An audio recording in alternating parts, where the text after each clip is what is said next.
Party పెట్టల, ఒక ముఖ్యమంత్రి అయిపోవచ్చు అన్న ఆలోచనతో పెట్టల.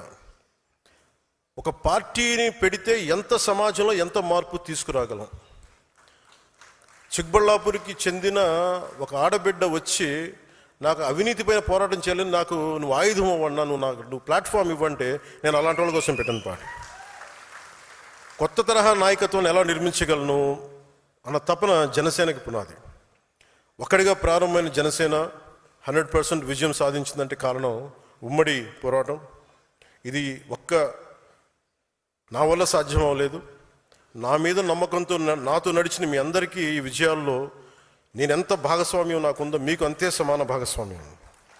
ఏ రాష్ట్రానికి వెళ్ళినా జనసేనకి ప్రత్యేకమైన గౌరవం ఉంది. పార్టీ మద్దతు కోరుతారు.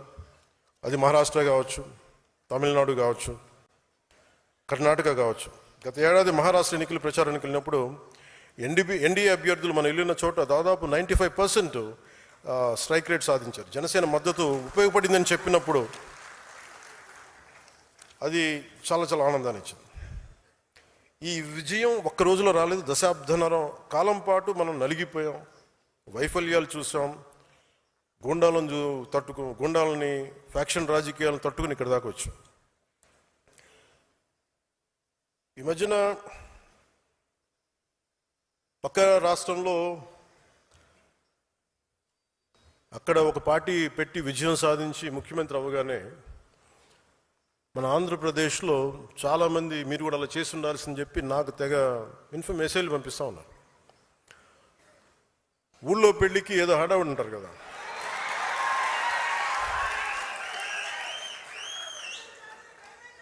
అంటే ఎలా ఉండదంటే మనకి సందులోనో ఒక పెళ్లి జరుగుతూ ఉంటే మన ఊళ్ళో చిన్నపిల్లలు పరిగెడుతూ ఉంటారు అటు ఇటు, వాళ్ళ ఇంట్లో పెళ్ళి అనుకున్నట్టుగా. అరే ఆంధ్రప్రదేశ్ పరిస్థితులు వేరు. సరే వీళ్ళు చెప్పినట్టుగానే మనం కూర్చొని 2019 నిలబడ్డాం. ఎక్కడ పెట్టారు? 2 చోట్ల ఓడించారు కదా. పోనీ ఎవరైనా నిలబడ్డారు ఆ రోజున నాయకులు అంటే అందరూ పారిపోయారు కదా. సో అందుకని కంపారిజన్ పెట్టకండి. నిజంగా నేను పదవే నాకు ప్రధానం అనుకుంటప్పుడు 2008లోనే యూత్ వింగ్ కాదు ఎంపీగానే పోటీ చేశాను. 2014లో నేను ఎన్డీఏతో అలయన్స్లో ఉన్నప్పుడు నేను మల్కాజ్గిరి నుంచి ఎంపీగా పోటీ చేయాల్సి ఉంది. బట్ నేను ఏమనుకున్నానంటే, ఎందుకు చెప్తున్నాను ఇదంటే, నేను ఒక పార్టీని నడపాలి, ఇది సమాజంలో మార్పు పట్టుకు రావాలంటే నాకు తెలియాలి కదా కష్టం. ఒక కమ్యూనిస్ట్ నాయకులను చూస్తే కింద క్షేత్రస్థాయిలోకి వెళ్ళారు, నలిగారు, దెబ్బలు తిన్నారు. ఒక కాంశీరామ్ దెబ్బలు తిన్నాడు, నలిగారు. ఒక పార్టీని నడపడం ఏదో కూర్చోబెట్టి ఎదిగేయటం వచ్చేయటం పదవిలో కూర్చోవడం కాదు. ఎలా నడపగలవు? ఒక సమూహాన్ని నీతో పాటు నడిపించాలని నీకు ఎంత సత్తా ఉండాలి, ఎంత అవగాహన ఉండాలి నీకు.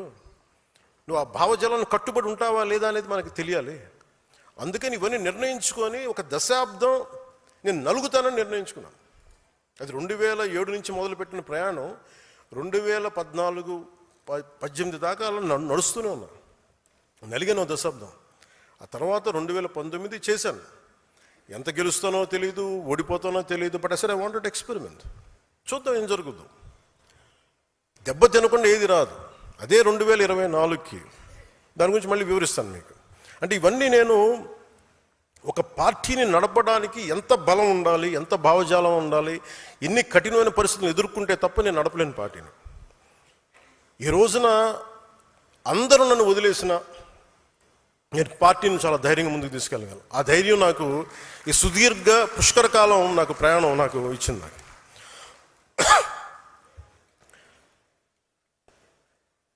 మీలో నుంచి నాకు బలమైన నాయకులు రావాలి.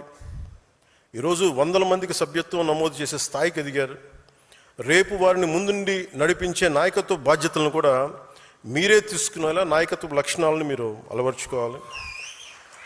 ట్రెడిషనల్ పాలిటిక్స్ వర్సెస్ జనసేన అనేది ఎలా ఉంటుంది? జనసేన పార్టీని మీరు దేశంలో ఏ ఇతర రాజకీయ పార్టీతో పోల్చలేరు. జనసేన ఒక లెఫ్ట్ వింగ్ కాదు, రైట్ వింగ్ కాదు, అది వామపక్ష భావజాలం కాదు, లేదంటే దాన్ని ఒక రైట్ వింగ్ ఐడియాలజీ కాదు. రెండింటిని ఉన్న మంచి ఆలోచనల్ని సమన్వయం చేస్తూ ఒక middle path committed ideology Janasena. నేను సిపిఎఫ్ అనే స్టార్ట్ చేసినప్పుడు ఒక భగత్ సింగ్ పెట్టుకున్నాను స్ఫూర్తిగా, చంద్రశేఖర్ ఆజాద్, సుభాష్ చంద్రబోస్, బాల్ గంగాధర్ తిలక్,